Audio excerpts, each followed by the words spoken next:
ദീപാവലി ദിവസം ഏത് തീർത്ഥത്തിൽ നീരാടിയാലും ഗംഗയിൽ നീരാടിയ പുണ്യം ലഭിക്കും എന്നാണ് പറയാറ്.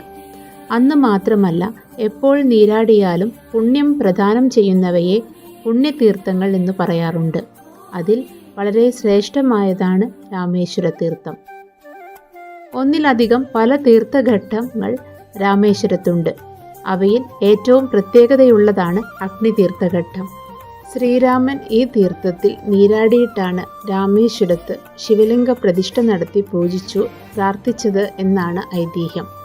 സീതാദേവി ആത്മാഹുതി ചെയ്തപ്പോൾ അഗ്നിദേവൻ ദേവി ഉഷ്ണതീയിനാൽ ബുദ്ധിമുട്ടവേ ആ ചൂടിൽ നിന്നും രക്ഷ നേടാനും സീതാദേവിയെ പരീക്ഷിച്ചതിനാൽ തനിക്ക് പിടിപെട്ട ദോഷം മാറാനും ഇവിടെ അഗ്നിദേവൻ നീരാടിയത്രേ.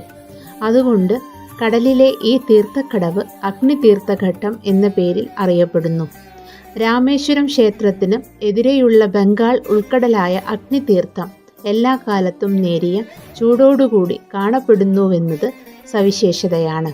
കടലിനെ താണ്ടി ചൊല്ലേണ്ടതായ സന്ദർഭത്തിൽ ദർഭശയനമാകുന്ന തിരുപുല്ലാണിയിൽ സമുദ്രരാജനെ ക്ഷണിച്ചുകൊണ്ട് ശ്രീരാമൻ പൂജ ചെയ്തു.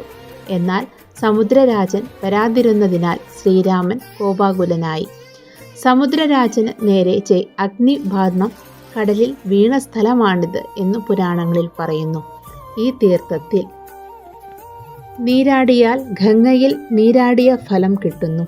ഒപ്പം തന്നെ നാഗദോഷം, പുത്രദോഷം, പിതൃദോഷം ഉൾപ്പെടെയുള്ള എല്ലാ ദോഷങ്ങളും മാറി പുണ്യഫലങ്ങൾ സിദ്ധിക്കുമെന്ന് രാമേശ്വരത്തെക്കുറിച്ചുള്ള പുരാണത്തിൽ പറയുന്നു.